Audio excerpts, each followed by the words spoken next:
to my first ever YouTube video. I can't believe I'm actually doing this. But yeah, it's definitely going to be a learning experience, so please bear with me.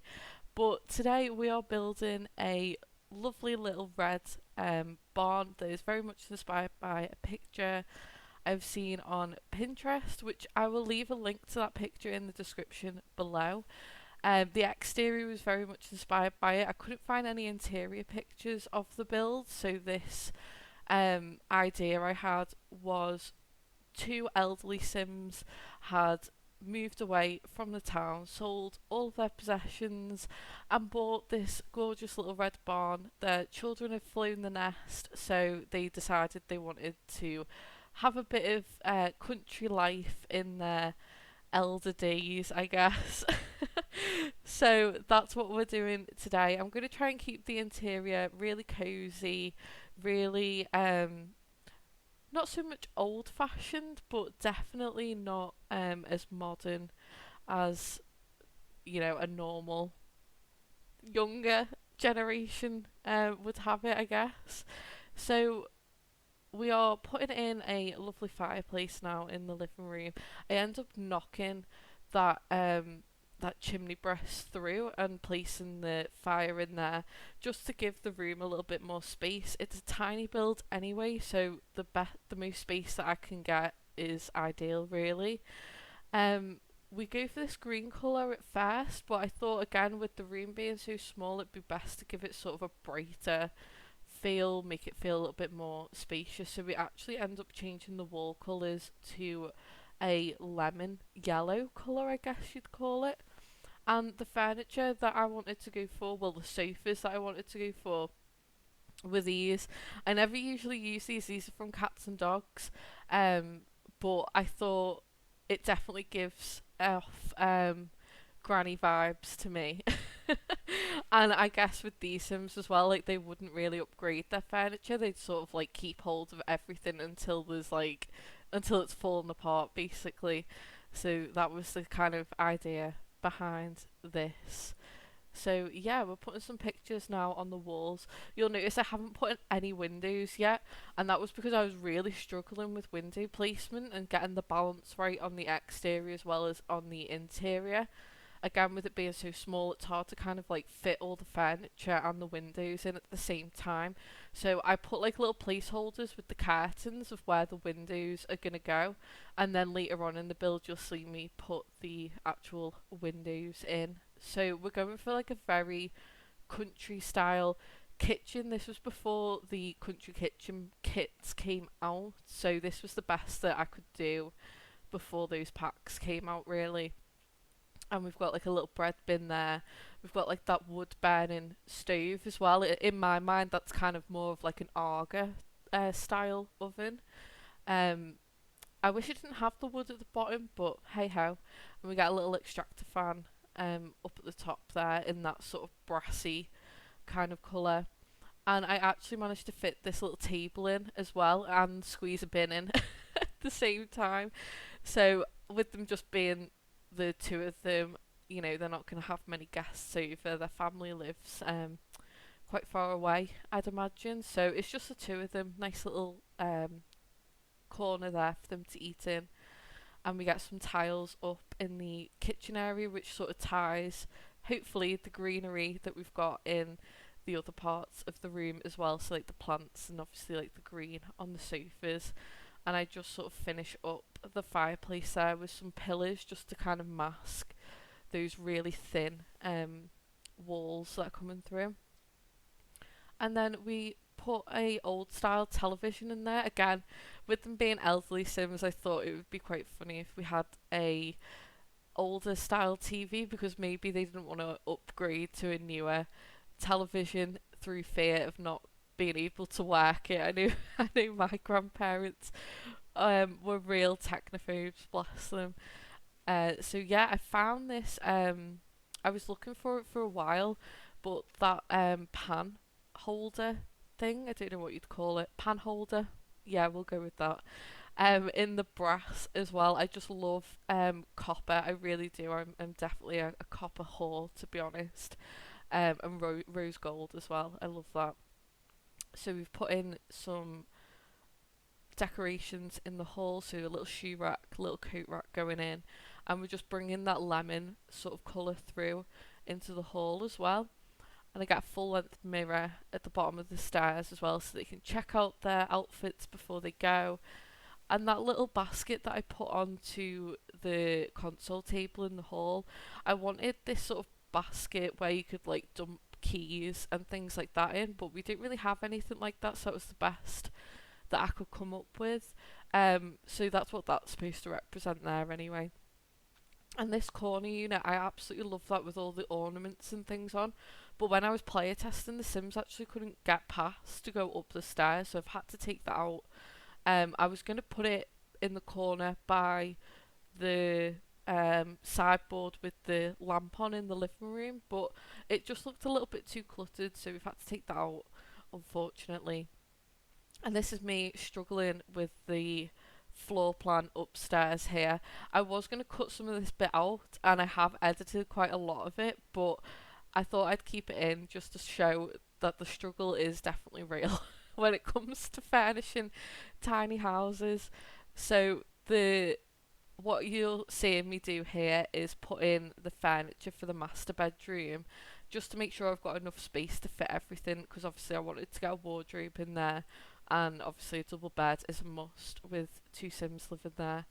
So the orientation of this room actually swaps over, so the wardrobe will go where the bed goes and vice versa, so we can fit the door in further up the hallway, and then we managed to squeeze in a single bedroom and a bathroom as well upstairs.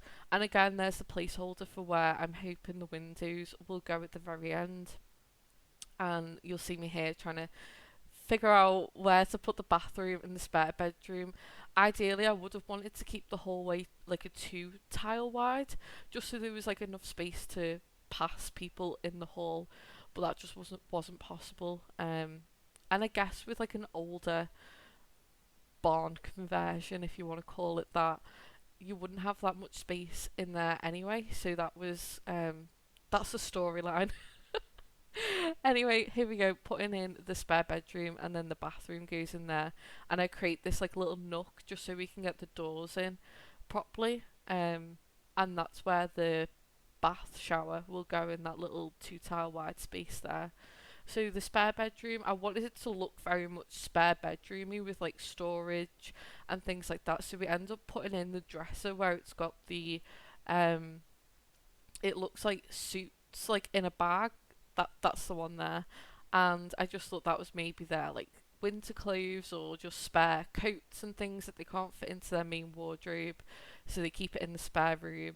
And we get a attic box, I think it's called, which is where you get all the decorations and stuff for the different like festivities and things.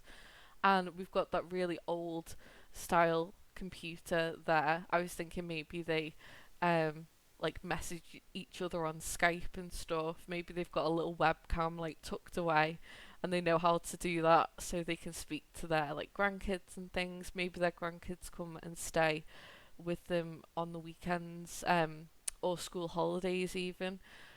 So yeah, onto the bathroom. Very like generic looking bathroom, to be honest. I didn't want anything too modern in here because we've kept everything else a bit more traditional. So we've just got the bath shower combo, a nice toilet, and a freestanding sink, and that sort of like medicine cabinety mirror type thing. And with the hall being so small, I just end up fitting a little plant on the landing, and we get a nice picture up on the wall there. So that's pretty much the interior done. We're moving on to getting the windows in, and we'll start the exterior. I wanted it to feel very much like a wild garden, but still sort of tame at the same time. So I didn't want everything too overgrown, but I definitely wanted it to look just sort of natural and um, country gardeny, fairy garden style type thing. I was actually going to try and get the debug bug pond in as well, but there just wasn't enough space for that. So here's me faffing with the windows. And the balance still doesn't look quite right when I watch the video back now, but this was the best that I could do with such a small space really on the inside. That's why the windows ended up looking the way that they did. And I'm just putting the actual chimney in now, and we're gonna cover that in some nice stone and then get just the chimney pieces poking out the top eventually as well, just so that when like your in-game actually like looks like the fireplace in use with the smoke going up the chimney and stuff. And that bay window on the front actually moves downstairs into the living room, and we use the cats and dogs windows everywhere else. I think I did want shutters, but there was just no decent windows with shutters on that would let me sort of squish them quite close together. So yeah, and we end up moving the whole lot sort of to the back right corner as well, just to give like a lot of space for sort of like the garden area.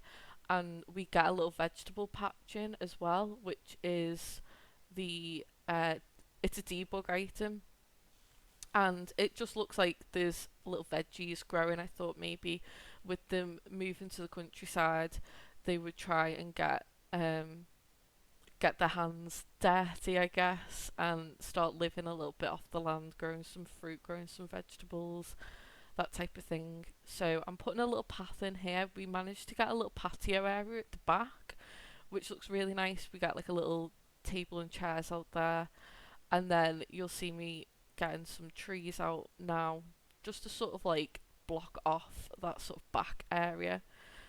And again, this was built before I learned about the Better Build and Buy mod by Twisted Mexi. So if you guys find yourself using debug items a lot, I definitely recommend getting the Build and Buy mod by Twisted Mexi.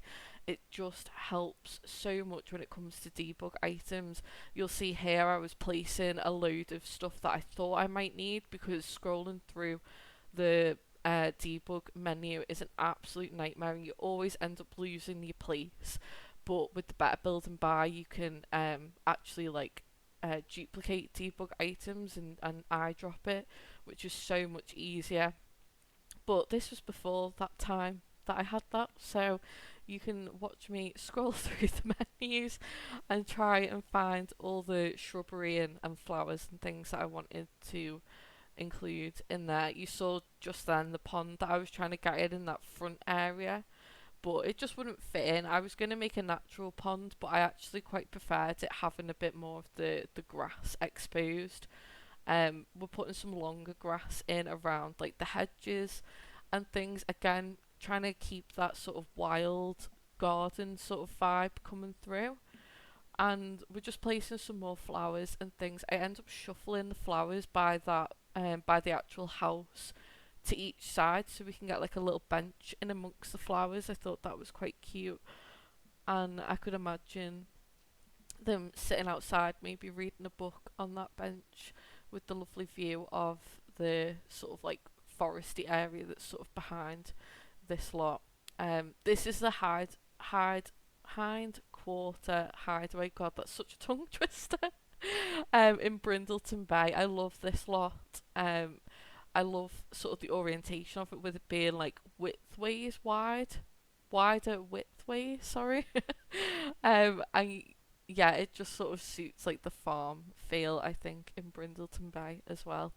So we're putting loads more plants and shrubbery. I wanted some sort of like variations in height, so those like grassy sort of items that I've placed down help sort of bring some of the foliage upwards as well. And here's that lovely debug item, which looks like crops are growing.